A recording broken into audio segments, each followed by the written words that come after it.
What's up, HC Nation? Zach Edwards here with another episode of the Adventure Box Podcast. So happy to talk to you. So happy to share this story with you. We're going to be talking about the War of 1812 after DC just burned. And I was right. We were talking about that on Monday. Now we're going to be talking about the aftermath. The few months that basically ended the war for the British. Again, it would only take them a few months before saying, we're done. And the Americans saying, we're done. And half the British saying, hey, we're done. Now, why did I say half of it? Because there's a group that we'll talk about next week that continued the battle. That's right. We're going to talk about that again next week. First off, though, thank you to our sponsors, Historical Conquest. This is the company that is providing for this podcast. This is a game where you're playing with history and just having fun with it. You don't need to know anything about history to play it, but it's a game like Pokemon, Yu-Gi-Oh! Magic, mixed with the gameplay of Risk. You know, the board game where you're trying to take over the world, except with this game, there's not little figurines. You have cards of actual people from history, and you can actually read about them as you play the game. So something like this one, ooh, you can't see the glare, that's in a sleeve, is Billy the Kid. So you'll be able to read his history right here, and the abilities for the game are right here, based on his history. Or you flip it over, again, it's in a sleeve. The other card that I have in here is my own business card. That's right. It's a card where you can actually play me in the game. How cool is that? It's a business card that never gets lost. If you have a question, you take me out of the game, email me, put me back in the game. You always know where this card is. But that's what Historical Conquest is. It's just a really fun game, and you don't need to know anything about history in order to play it. So let's get going on the War of 1812. I keep saying the American Revolution. That was way before. Well, okay, it wasn't actually way before. It was 2 decades before. So it wasn't that far back. So today we're going to take a closer look into 2 key moments that basically helped to close the War of 1812. This is number 1, the Battle of Horseshoe Bend. It was a brutal fight that was basically, it was deep in Alabama territory. Let me show you a map of this. Alabama territory. The British were here. You had there was Native American influence there.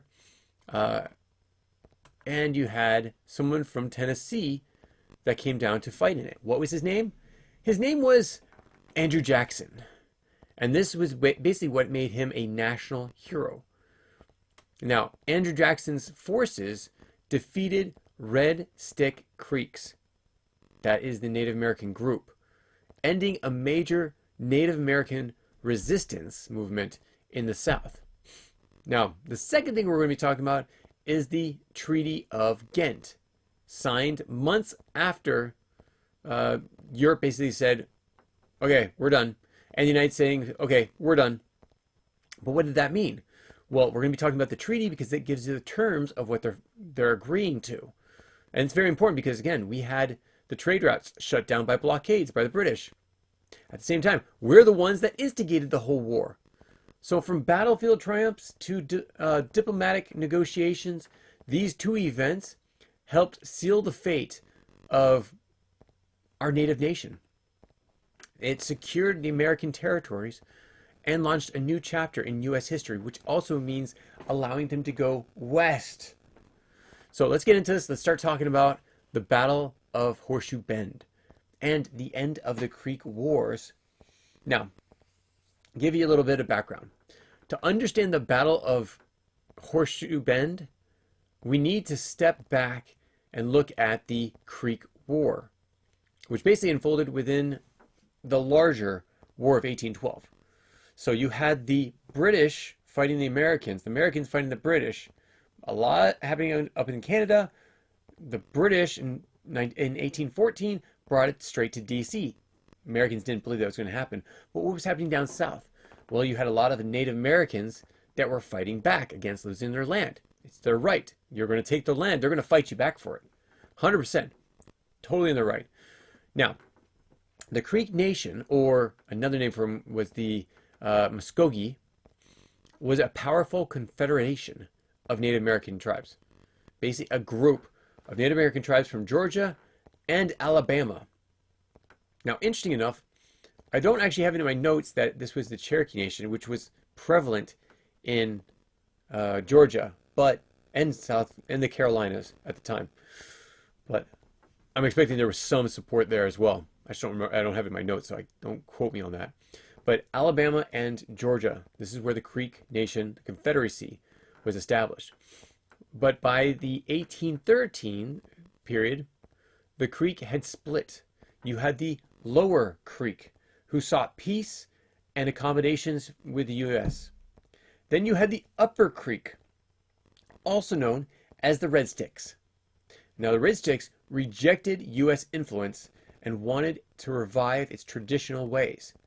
They were, and their lands too, they were inspired in part by the Pan-Indian resistance. If you remember that, that was up in Canada. When we attacked Canada, they also had to fight Tecumseh. Tecumseh was the Native American warrior who brought together a confederation, which he called the Pan American.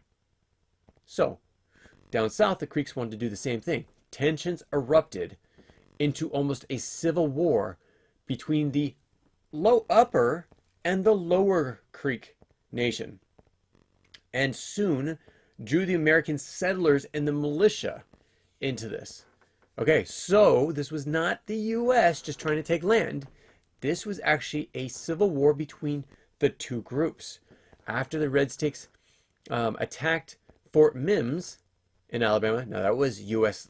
ground, killing hundreds of people, maybe up to 1,000 people, U.S. leaders responded with force. They basically were sticking out of this civil war. But when you attack the American property or forts, that's when they fight back.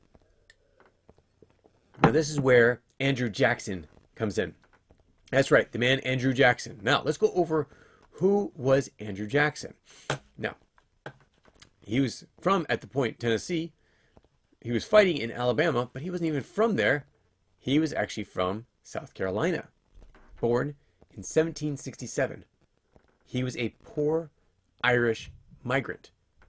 And then he was orphaned by the age of 14 and grew up on the American frontier, which basically, it shaped him into his rugged character. He was not the happiest person to be around. Now, this also gained him national fame during the War of 1812 by leading U.S. forces to victory at the Battle of New Orleans, which we're going to get into very soon. This is what I was talking about. This is what we're going to be talking about tomorrow. Okay, a little side note. I actually had to pause what I was doing because my daughter is homesick. And so I'm down here in my home office doing this video, and she was just coming downstairs. And I know how she operates. She'd come to the door, even when I'm recording this, and she'd go, bang, bang, bang, bang, bang, bang. And I wasn't going to have that. So I paused it while I chased her back upstairs because she's not supposed to have screens or be downstairs if she's homesick. She has to stay up there until her siblings come home, and then she can come down. Now, the good news is that she's feeling a lot better. Thank you if you have any concerns for her. She's feeling a lot better. She was throwing up all night long, and I'm pretty tired because of it. But that being said, let's go back to the story. Okay, so Andrew Jackson, living in the frontier in Tennessee, in the Tennessee area, came from South Carolina. Now, he was a poor Irish immigrant. And as I said, he was orphaned at age 14. These are big things that would actually solidify who he was. Now, later on, we're going to talk about who he was after the war, including he had his presidency, 1829 to 1837, part of the Democrat Party. He was the first president seen as a true man of the people, and also the one that pushed for expelling the Native Americans west. He fiercely opposed the Bank of the United States, which a lot of people opposed at this point. And his policies led to the forced removal of the Native Americans, the Trail of Tears, and thousands of Cherokees dying. I know I just said that, but it was written in my notes, so I had to finish that up.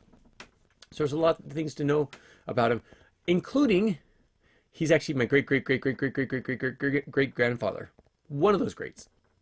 And at the same time, my great one of those greats grandmother was actually one of the Cherokees that was forced to get out of their land and forced to Oklahoma, which was now known as the reserves for the Cherokee Nation. Yeah, quite sad. And actually, interesting enough, my aunt just moved back to Oklahoma, where part of our family is actually from. So that was quite interesting. A little turn of events there. Okay, so back to the War of 1812. Andrew Jackson. He commanded the American forces. He was very fiery and ambitious. He was an ambitious leader. Through suffering his chronic illnesses and a bullet lodged in his shoulder for the past, I don't know, years? It was from a duel that Jackson was after. You know, duels. You insult someone, they meet you out in the field, you shoot at them, they shoot at you, the first one dead is the loser. Well, Jackson actually had a bullet in one of his shoulders at the time that he was doing this battle of Horseshoe Bend. Now, though he was suffering all these things, he was still able to command a Tennessee militia. It was like a multinational army. Regular U.S. troops, he took over command of it. He also had Cherokee and Lower Creek allies.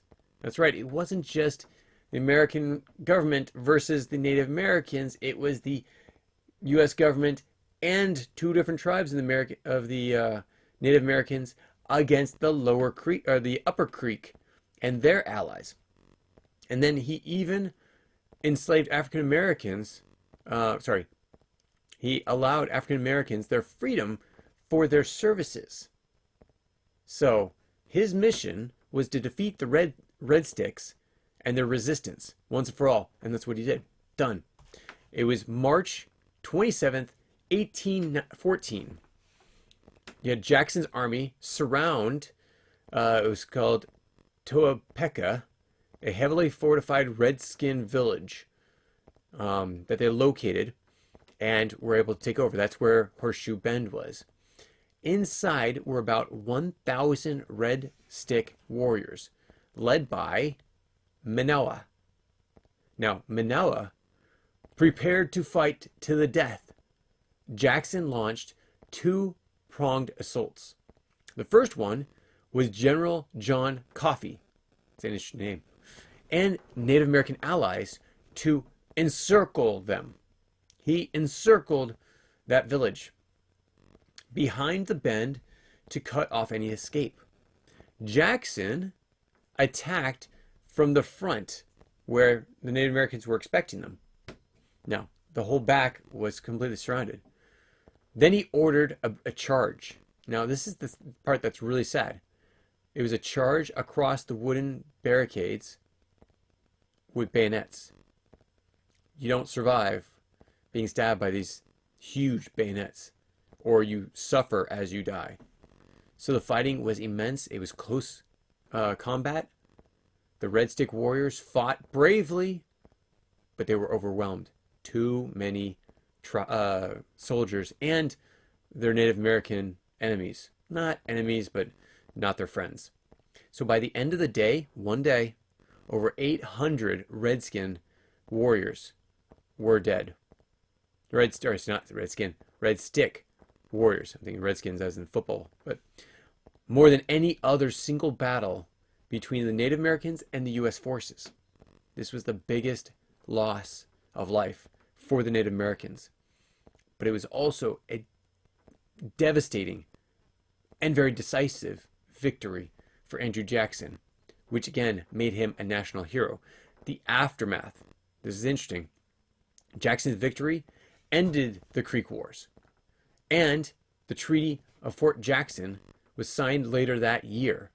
These are the terms. The Creek nations ceded, which means gave up, over 23 million acres of land, nearly half of Alabama and part of Georgia.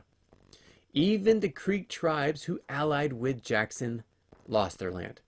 That stinks. That doesn't seem right, but I mean, it is right. It's historically accurate, but it's not right, like ethically, and it's a really bad thing to do, especially for those that stood up with you, including the Cherokees, which again, my family. Jackson also, my family too, but yeah. It marked the beginning of a large-scale native displacement in the Deep South, which Jackson was a big part of. So when you ever think of the Trail of Tears, Andrew Jackson is your man. He emerged as a national hero from the fight, not from the displacement. And his successes at the Horseshoe Bend would later boost his career to presidency. But also the part we're going to be talking about next week. Again, we're going to be talking about New Orleans and what happened there. So stay tuned for that. But we're not going to talk about it until next week because we have the Treaty of Ghent. This signified the end of the war. Why did peace talks begin? Well, while Andrew Jackson fought in Alabama, diplomats were sitting down thousands of miles away in Ghent, G-H-E-N-T, Belgium. So by 1814, both the U.S. and the British were tired of war. They were done. They had already fought the American Revolution a few decades before. Then they went into the French Napoleonic Wars, and they're done. The British were done with wars. They were so much in debt. At the same time, the U.S. was capturing a lot of debt as well, especially since they couldn't trade because most of their money was made off what? It was made off the tariffs with other countries. Other countries ship goods into the United States, and then they pay a tax with whatever they're doing it, which also increased the prices, but you didn't have income tax.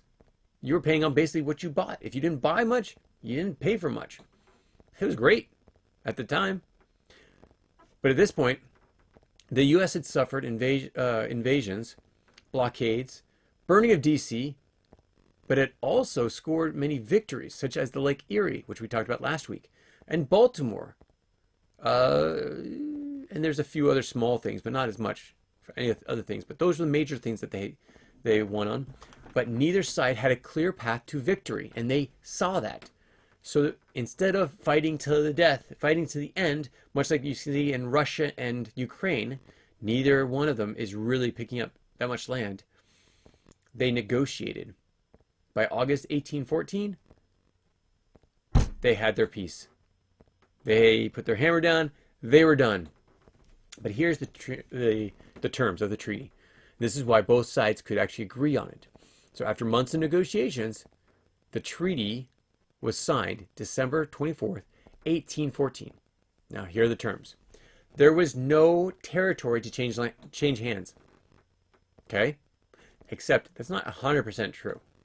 You had some forts out in the west. They were to be vamoosed.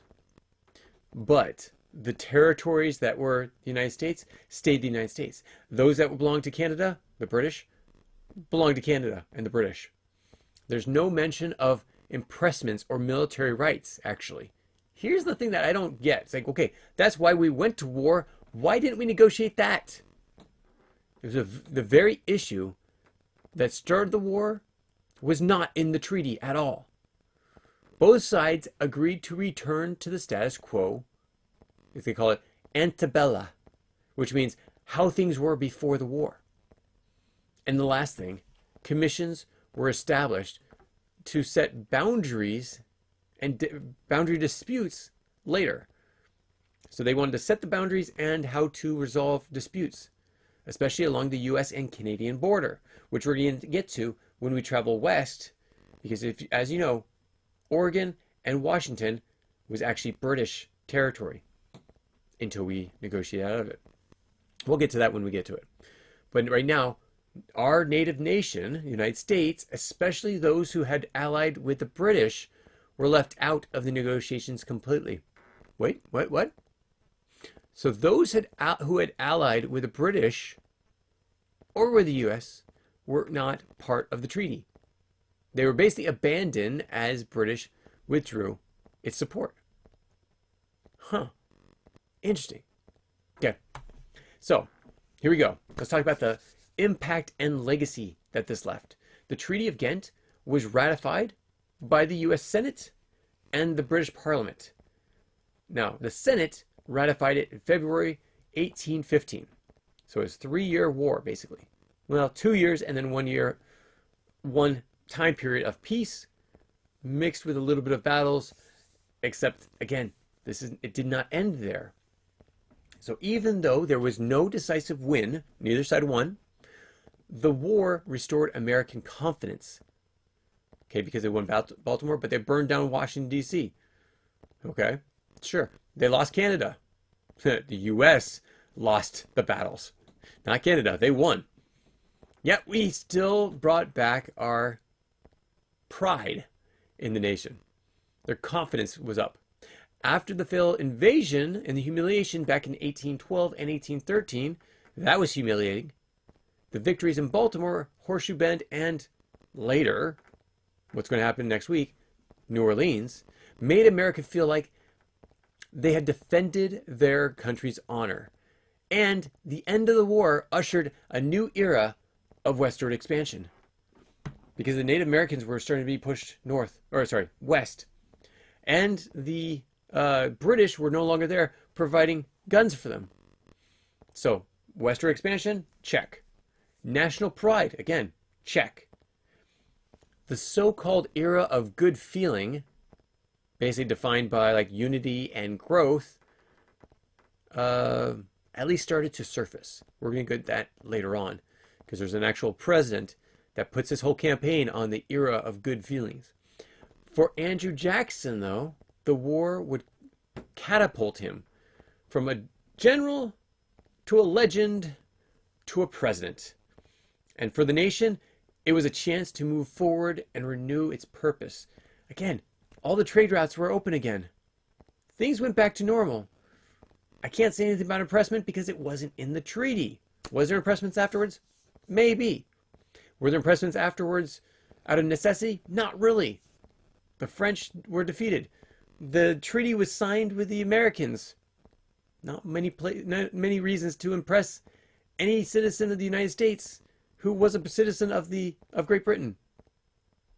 So the Battle of Horseshoe Bend and the Treaty of Ghent, let's do a recap, basically marked the two very different but equally important moments to end the War of 1812.